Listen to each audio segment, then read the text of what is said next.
చదవబడినటువంటి వాక్య భాగాన్ని మనం చూసినట్లయితే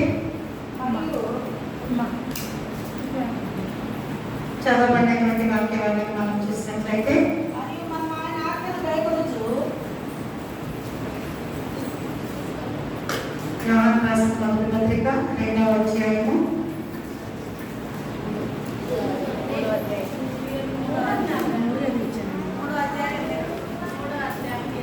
6వ వచనం చూస్తున్నామండి.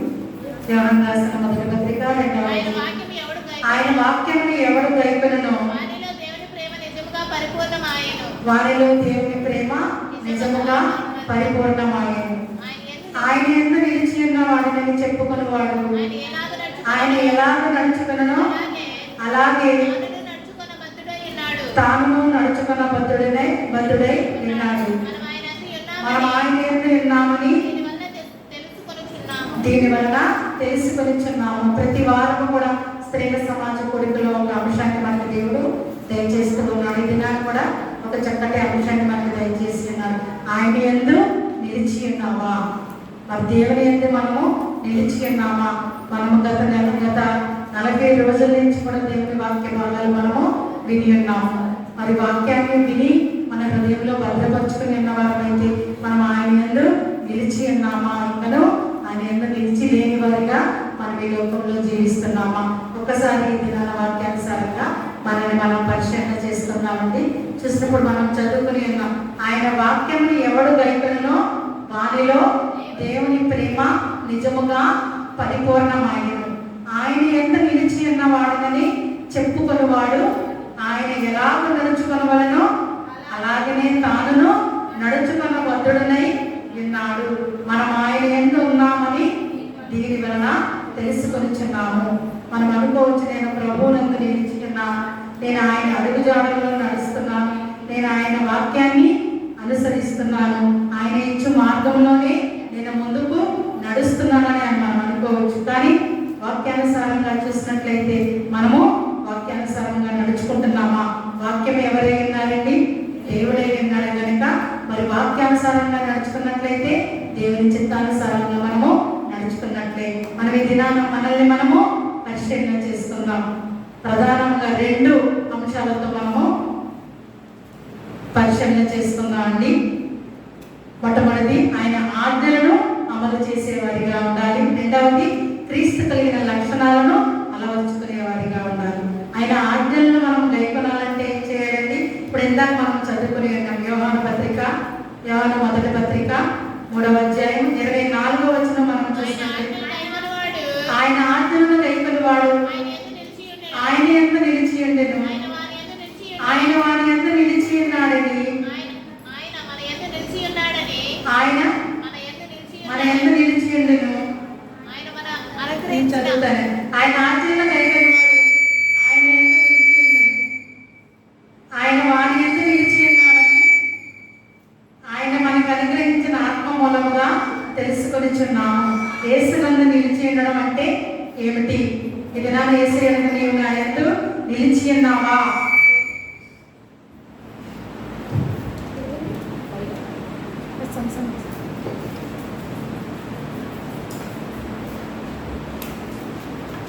ఆయన యందు నిలిచి ఉండడం అంటే ఏమిటి?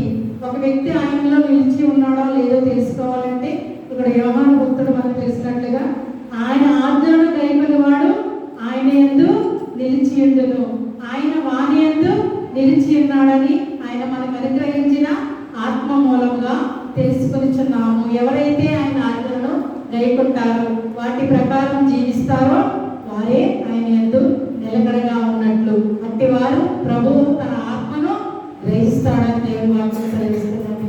ఒక సందర్భంలో శాస్త్రులు ఒకరు ప్రభువు యందుకు వచ్చినప్పుడు అడిగినటువంటి ప్రశ్నను మనం చూసినట్లయితే మార్కు సువార్త 12వ అధ్యాయము 30-31 వచనాలు మనం ఒకసారి చూసినట్లయితే మార్కు సువార్త, నీవు నీ పూర్ణ హృదయముతోను నీ పూర్ణ ఆత్మతోను నీ పూర్ణ హృదయముతోను నీ పూర్ణ ఆత్మతోను నీ పూర్ణ వివేకముతోను నీ పూర్ణ బలముతోను నీ దేవుడైన ప్రభువును ప్రేమింపవలనన్నది ప్రధానమైన రెండవది నిన్ను వలె నీ పొరుగు వారిని ప్రేమించవలనన్నది రెండవ ఆజ్ఞ. వీటన్నిటికంటే కూడా ముఖ్యమైన ఆజ్ఞ మరి ఏదియో లేదని చెప్పాడు. ఇక్కడ మనం దేవుని ఆజ్ఞలను గైకొనడం అంటే ఏంటండి? ఈ రెండు ఆజ్ఞల్ని మనము గైకొనే వారిగా ఉన్నామా? యేసు ప్రభువు స్వయంగా చెప్తున్నాడు, నీ పూర్ణ హృదయముతో, నీ పూర్ణ ఆత్మతో, నీ పూర్ణ వివేకముతో, నీ పూర్ణ బలముతో నీ దేవుడైన ప్రభువును ప్రేమింపవలను. ఇది ప్రధానమైన ఆజ్ఞ. రెండవది నిన్ను వలె నీ పొరుగు వారిని ప్రేమించవలను. మరి ఈ యొక్క ఆజ్ఞలను మనము గైకొని ముందుకు నడుస్తున్నామా?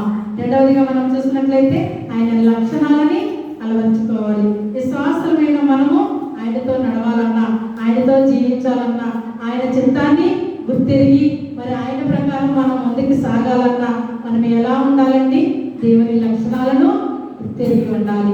మరి దేవుని లక్షణాలు ఏమై ఉన్నాయో మనం ఇదేనా 5 మాటలుగా మనం వాక్యాన్ని ధ్యానం చేసుకుందాం. దేవుని లక్షణాలు ఎలా ఉన్నాయంటండి?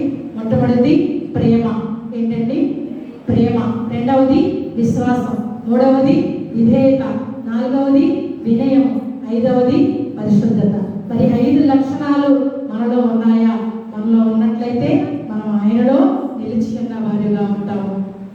మరి మనం ఆయనలో నిలిచి ఉన్న వారిగా ఉన్నామా? ఇంకనో నిలకడలేని జీవితంతో ఈ లోకంలో జీవిస్తూ ఉన్నామా అనేది వాక్యానుసారంగా మనల్ని మనము పరిశీలన చేస్తున్నాం. మొట్టమొదటిది ప్రేమ. చూసినట్లయితే యోహాను సువార్త 3వ అధ్యాయము 16వ వచనం మనం చూసినట్లయితే, దేవుడు లోకముని ఎంతో ప్రేమించెను కాగా ఆయన తన అద్వితీయ కుమారునిగా పుట్టిన వాని యందు విశ్వాసముంచు ప్రతి వాడును నశింపక నిత్య జీవం పొందినట్లు ఆయనను అనుగ్రహించెను. దేవుడు ప్రేమామయుడై ఉన్నాడు కనుక ప్రభు ప్రేమామయుడు. క్రీస్తు ఈ లోకం పట్ల చూపిన ప్రేమ ఎలాంటి ప్రేమ అండి? త్యాగపూరితమైన ప్రేమ.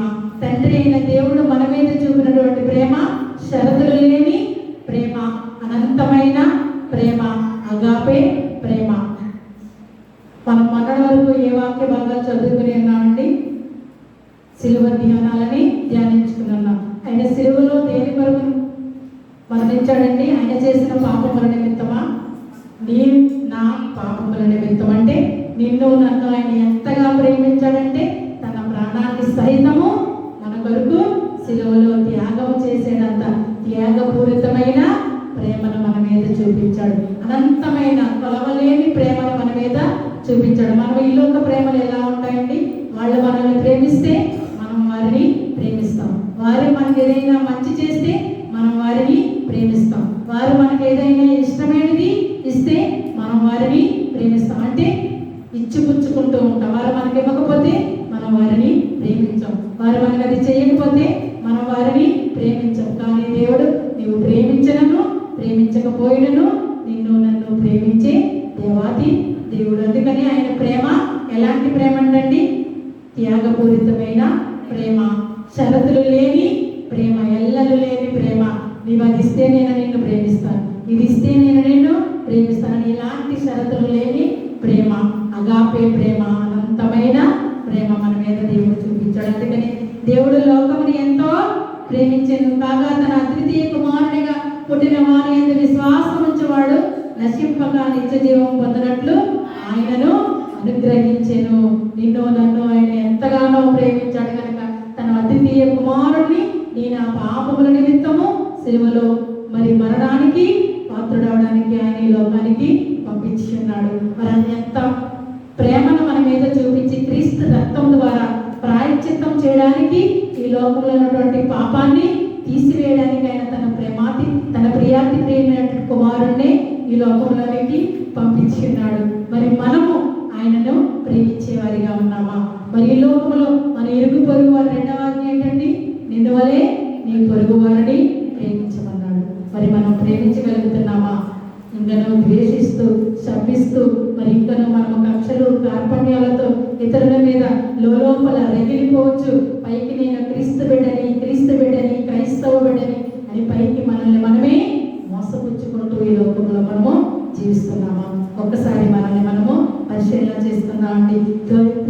ప్రభు వారు మొదటగా ఈ లోకానికి వచ్చి ఏం చేశారు?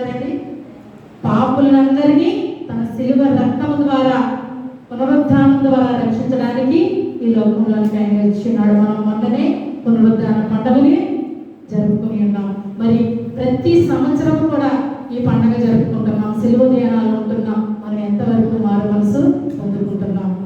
40 రోజులు ఏదో ఆచరించాలి కాబట్టి మడలకాల ధ్యానాలని ఆచరిస్తూ 40 రోజులు అయిపోయిన తర్వాత పునరుద్ధాన పండుగ చేసుకోవాలి కాబట్టి చేసుకుని తర్వాత మరలా మన పాత జీవితంలోనే జీవిస్తూ ఉన్నామా, లేదా యేసయ్య ఇచ్చినటువంటి రక్షణ భాగ్యాన్ని మన చేత పుట్టుకొని ముందుకు నడిచేవారిగా ఉన్నామా?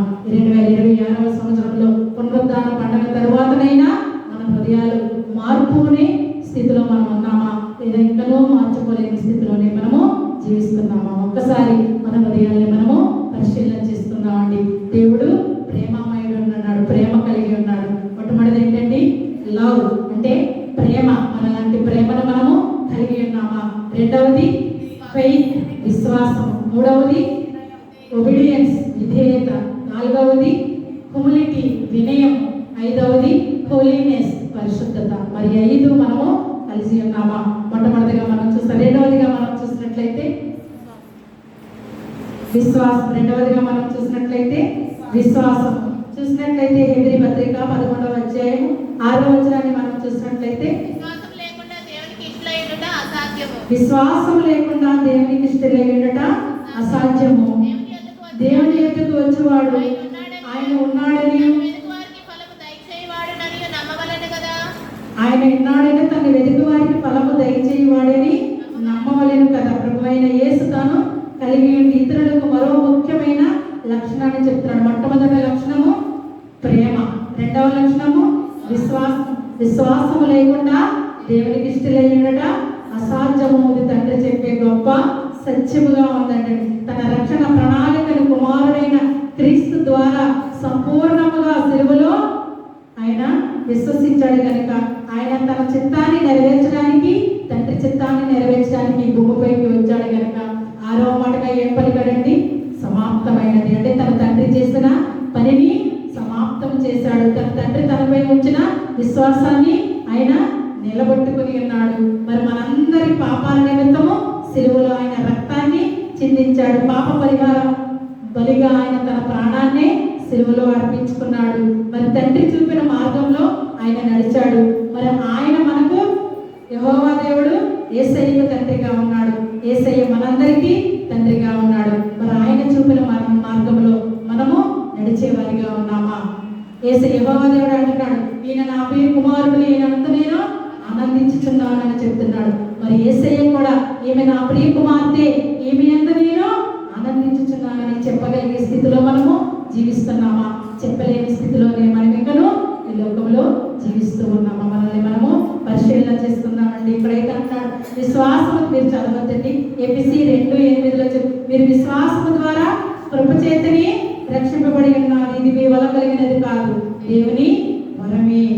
మరి మనము విశ్వాసంగా ఉంటున్నామా? ఇంకను అవిశ్వాసంతో, అపనమ్మకంతో జరుగుతుందా, లేదా, వస్తుందా, రాదా, చేస్తాడా, చేయడా అనే అపనమ్మకంతో, అవిశ్వాసంతో దేవుణ్ణి మనం అడగచ్చు. మన యొక్క క్రియలు, మన యొక్క కార్యాలు జరగకపోతే యేసయ్య నా మీద చిన్న చూపు చూశాడని మనం అనుకుంటున్నాం. కానీ నీలో ఎక్కడో అపనమ్మకం ఉంది, నీలో ఎక్కడో అవిశ్వాసత ఉంది కనుక నీలో కార్యము జరగడం లేదేమో, నీలో కార్యము జరగడం లేదు. దేవుని బిడ్డ, ఈ రాత్రికాల సమయంలో మనల్ని మనం పరిశీలన చేసుకుందాం. ప్రభువా, నేను అడుగునది నాలో జరగాలంటే నాలో సంపూర్ణమైన విశ్వాసం ఉండడానికి నీ కృపను నాకు దయచేయి ప్రభు అని వేడుకున్నాను. మూడవదిగా మనం చూసినట్లయితే విధేయత, ఒబీడియన్స్ అంటే తగ్గింపు గుణం అన్నమాట. ఏంటండి? తను తాను తగ్గించుకుని రిక్తిగా చేసుకున్నాడు. మరి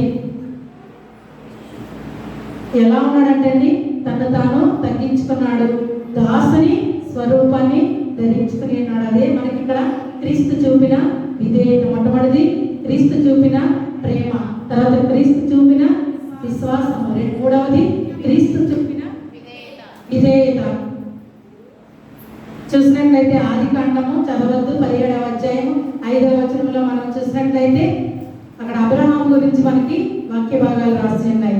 అబ్రహాముని యెహోవా దేవుడు నేను చూపించే మార్గములకు నీవు వెళ్ళమన్నప్పుడు ఆయన ఎలా వెళ్ళిపోయాడండి? తనకున్నటువంటి ఆస్తిపాస్తులను, రక్త సంబంధికులు, బంధువులను, అంతమంది జనాంగాన్ని, అంత పెద్ద ఆస్తులను అన్నిటినీ కూడా వదులుకొని యెహోవా దేవుడు చూపించినటువంటి ప్రదేశం విధానాన్ని బట్టి దేవుడు అంటున్నాడు 17వ అధ్యాయం 5వ వచనంలో అంటున్నాడు, దేవుడు నేను కనబరిచిన విధేయతను బట్టి నేను అబ్రహాము అని అప్పటి వరకు పిలుస్తున్నటువంటి దేవుడు అతన్ని ఎలా మార్చాడండి? అబ్రహాముగా మార్చాడు. ఆ జనములకు తండ్రిగా చేశాడు. నీవు నా స్నేహితుడు అన్నాడు. ఇంకా చూసినట్లయితే విశ్వాసులకు తండ్రి అని కూడా ఆయన్ని సంబోధించినట్లుగా మరి వాక్య భాగాలు సెలవిస్తున్నాయి. ఇది నాన్న నీకు నిన్ను కూడా దేవుని యేసయ్య పిలుస్తున్నాడు. ప్రయాసపడి భారము మోయించిన సమస్త జనులారా నా యొద్దకు రండి అంటున్నాడు. మరి వస్తున్నామా? ఆయన పాదాల చెంతకు వస్తున్నామా? చూసినట్లయితే ఎంతమంది వచ్చామండి? ఎంతమంది వచ్చాం మనం? ఒక్కసారి మనల్ని మనము పరిశీలన చేస్తే చౌడవరం గ్రామంలో స్త్రీలు ఎంతమంది ఉన్నారా? అంటే మాకు దేవుని సన్నిధానం ఏదైనా ప్రత్యేకత ఉంటేనే మేము వస్తాము, లేకపోతే ఏదైనా కార్యం జరిగితేనే మేము దేవుని సన్నిధికి వస్తాము అని మనం అనుకుంటున్నామా? దేవుని యొద్దకు నీవు వస్తే నీ యొద్దకు దేవుడు వస్తాడు.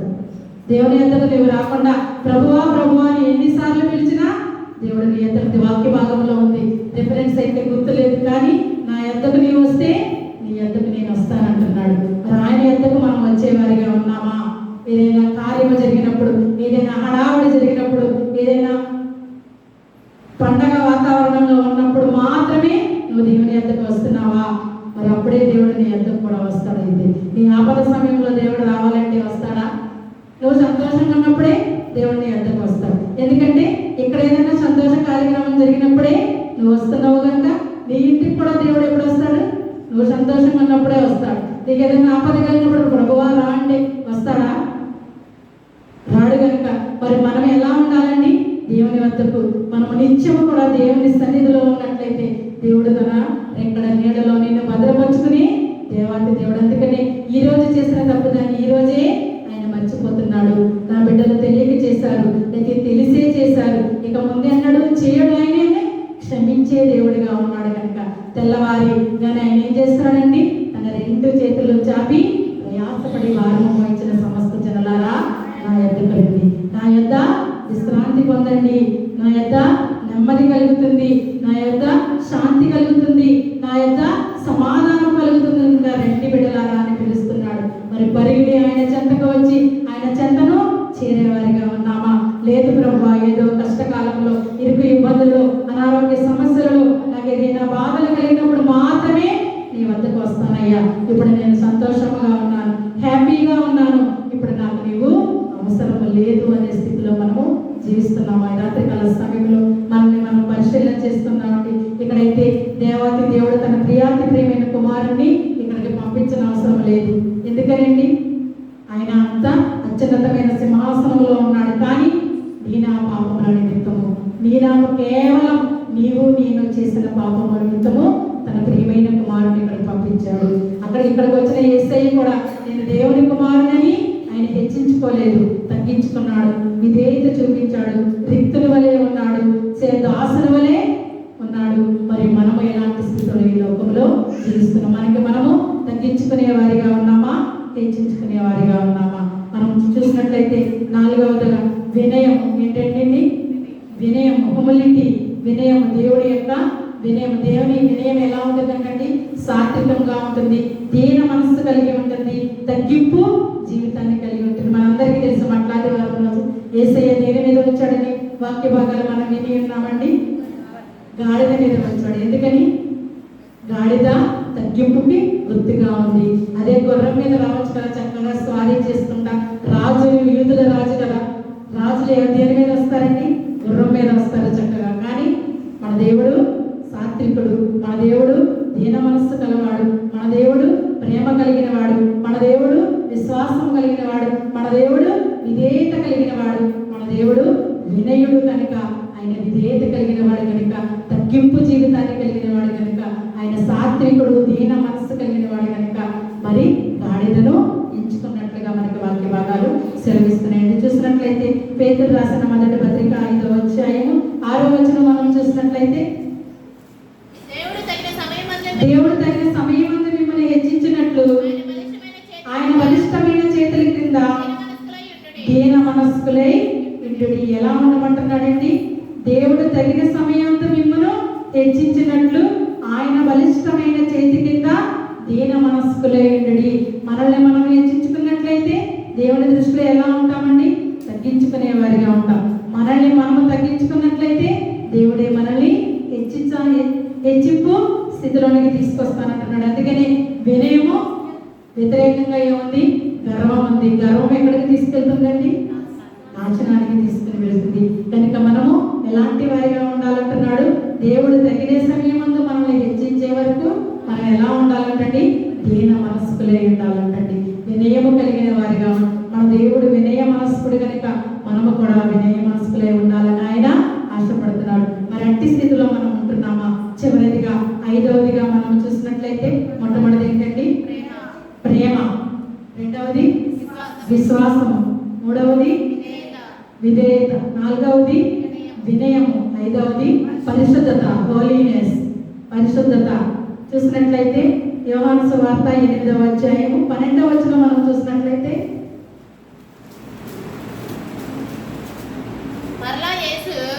మరలా యేసు నేను లోకమునకు వెలుగును, నన్ను వెంబడించువాడు చీకటిలో నడవక జీవపు వెలుగు కలిగి ఉండినని వారితో చెప్పాను. చాలండి. నేను లోకమునకు వెలుగును, నన్ను వెంబడించువాడు చీకటిలో నడవక జీవపు వెలుగు కలిగి ఉండినని వారితో చెప్పాను. చీకటి దేనికి గుర్తండి? పాపానికి గుర్తు. వెలుగు పరిశుద్ధతకు గుర్తు. మనం వెలుగును కోరుకుంటున్నామా? చీకటిని కోరుకుంటున్నామా? ఒక్కసారి మనల్ని మనము పరిశీలన చేసుకుందాం. ఇక్కడ వెలుగులో యేసయ్య ఉండాలని, మనమందరం కూడా ఆయన ఇచ్చి వెలుగులో ఉండాలని దేవుడు ఆశపడుతున్నాడు. మరి మనం వెలుగుమయులుగా ఉండడానికి ఇష్టపడుతున్నామా? ఇంకనూ చీకటి మయులుగానే ఉండడానికి ఇష్టపడుతున్నామా? ఒకసారి రాత్రికాల సమయంలో చివరి ఉపాంశంలో పరిశుద్ధత జీవితం యేసయ్య కోరుకుంటున్నాడు కనుక, పరిశుద్ధత వెలుగు గుర్తుగా ఉంది కనుక మనం వెలుగుమయముగా ఉండాలని దేవుడు తను సిలువలో తన రక్తాన్ని చిందించి రక్షణను మనకి ఇచ్చిన్నాడు. సిలువ మరి క్యాండిల్ ఎలా అయితే సాదృశ్యంగా ఉంటుందో, క్యాండిల్ మనకి మనం వెలిగించినప్పుడు ఒక కొవ్వొత్తిని మనం వెలిగిస్తాం అనుకోండి, ఆ కొవ్వొత్తి కాలిపోతూ ఉన్నప్పుడు మనకి ఏమొస్తుందండి? చీకటిగా ఉన్న ఇంటిలో వెలుగు వస్తుంది. కానీ ఆ కొవ్వొత్తి మాత్రము తనను తాను కాల్చుకుంటూ మనకు వెలుగునిస్తుంది. యేసయ్య కూడా తనను తాను సిలువలో బలిగా అర్పించుకుని మనకి వెలుగు జీవితాలను ఇచ్చాడు, వెలుగుమయమైన జీవితాలను ఇచ్చాడు, రక్షణ జీవితాలని మనకిచ్చాడు. మరి అలాంటి రక్షణను మనము అందిపుచ్చుకుని రక్షణ మార్గంలో ముందుకు నడిచే వారిగా ఉన్నామా? లేదయ్యా, నా పాత జీవితమే నాకు ఎంతో హ్యాపీగా ఉంది, అందులోనే నేను ఎంగనో జీవిస్తానని పాత జీవితంలోనే జీవించేవారిగా మనం ఉన్నామా?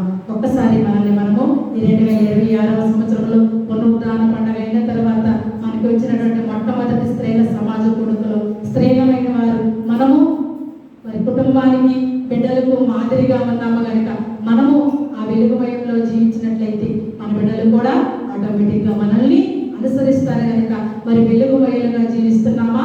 ఇంకా చీకటిమయులుగానే మనము జీవిస్తున్నామా? ఈ రాత్రికాల సమయంలో మనల్ని మనము పరిశీలన చేసుకుందాం.